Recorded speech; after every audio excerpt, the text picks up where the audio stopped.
suis une meuf, je crois. Je suis une trans, je crois. Ou j'arrête. Ou Léna Pogam, bonjour. Vous avez mis en scène le spectacle Pour un temps soit peu, un texte autobiographique de l'autrice Lorraine Marx et interprété par Hélène Rancurel. Comment avez-vous retranscrit sur scène un parcours aussi personnel de vie ? Dans le travail que je mène en tant que metteur en scène, je m'intéresse surtout à la question du texte.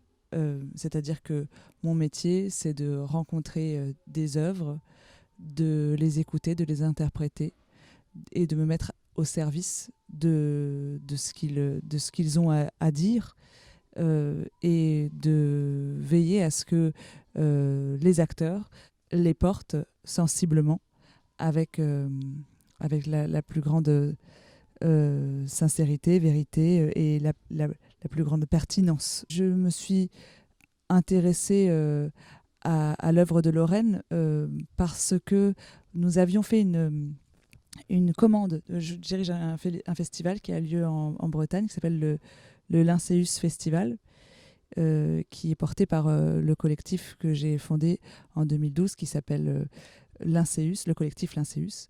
Et chaque année, on invite des auteurs, des autrices dans le cadre d'un appel à projet d'écriture, à écrire pour le festival. Et cette année-là, en 2019, le thème C'était mieux après. Donc on a reçu un très grand nombre de candidatures et puis on a rencontré Lorraine qui nous a parlé de son projet et du sujet qu'elle avait envie d'aborder de façon très personnelle et on lui a dit viens le faire, on a cette bourse, on a ce cadre-là et le spectacle sera mis en scène dans le cadre de ce festival.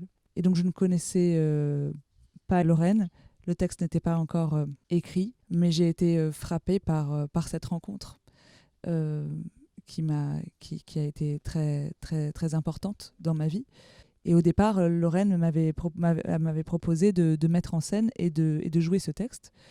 Et puis, pour des raisons personnelles, j'ai préféré seulement le mettre en scène et proposer ce texte à Hélène Rancurel, qui est également membre du collectif et qui m'avait témoigné de son grand attachement et sa grande admiration pour ce texte-là. Et pour moi, il s'est toujours agi de à la fois rencontrer Lorraine et plonger dans les problématiques qui sont posées par son texte, mais ne pas restreindre la portée de ce texte au vécu individuel de son autrice. Il s'agissait plutôt de mettre en lumière les grandes forces et les grandes problématiques qui sont posées dans son écrit et de les rendre les plus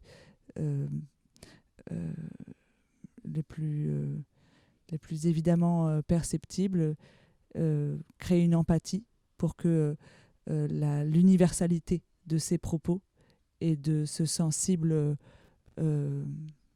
généreusement livré soit porté sur scène pour tous. comment je sais que ce que tu penses est différent de la réalité alors que... j'ai même pas encore dit de quoi j'allais parler. Je n'ai à aucun moment proposé à Hélène Rancurel de jouer une femme trans. Hélène Rancurel est une comédienne et à tout moment dans le texte, on porte les mots de Lorraine Marx du point de vue du théâtre et sans chercher à représenter le corps trans, mais plutôt à faire entendre cette voix-là. Et donc quand on dit ce texte, on le prononce comme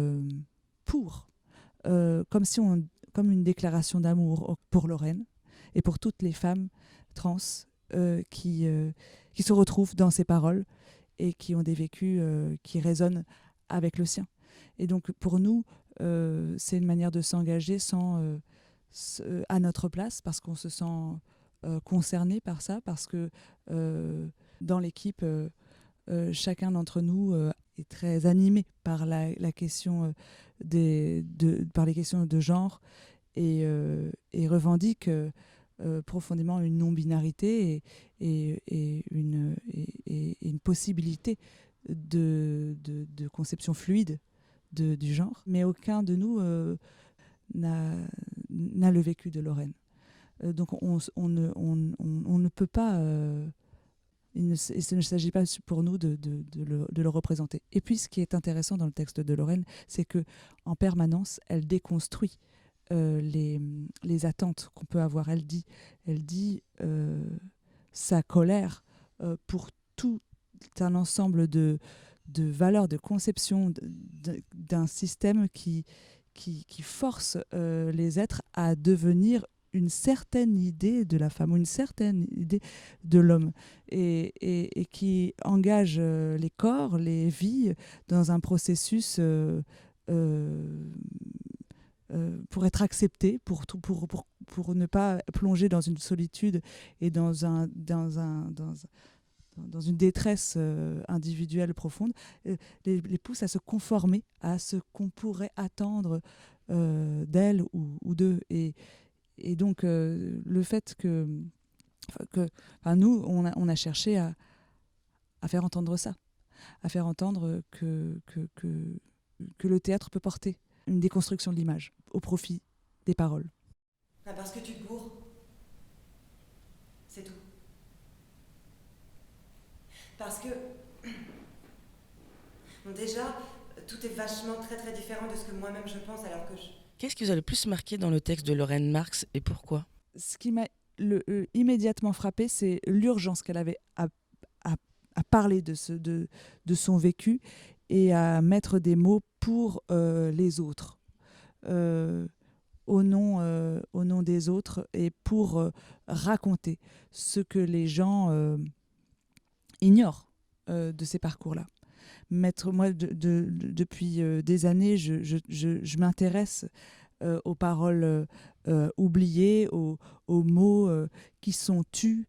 Et dans le travail que je mène pour le théâtre, je m'attache à faire en sorte que les sans-voix puissent, par le biais de la littérature et du théâtre, résonner dans le cœur et dans l'âme et dans l'esprit de ceux qui viennent voir mes spectacles. Et je pense que quand j'ai lu pour la première fois le texte de Lorraine Marx, je me suis dit qu'il y avait une véritable nécessité de se faire entendre, nécessité de dire ce qui n'est jamais dit, ce qui est mal compris, ce qui est fantasmé, ce qui est détourné, déformé. Elle met des mots sur des détails que très très peu de gens connaissent et elle s'attache pas à pas à retranscrire son parcours, mais pas seulement son parcours de vie, son parcours de pensée, le cheminement qu'elle a eu depuis le moment où elle a dit « oui, je suis une femme », jusqu'au moment où elle a dit « c'est ma vie ». Mais est-ce que je suis arrivée à être une femme ? Qu'est-ce que c'est qu'une femme ? Et cette question fait partie de toute est reposée, et re-questionnée et réinventée en permanence dans le texte. Ce texte vous a-t-il interrogé sur votre propre féminité et le regard de la société sur cette dernière ? Évidemment, évidemment. Mais moi, ça fait plusieurs années que je m'intéresse à ces questions-là.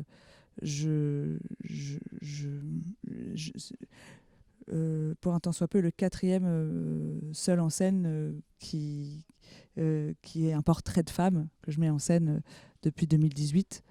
Et chaque fois, je tourne autour d'une question qui est intime et qui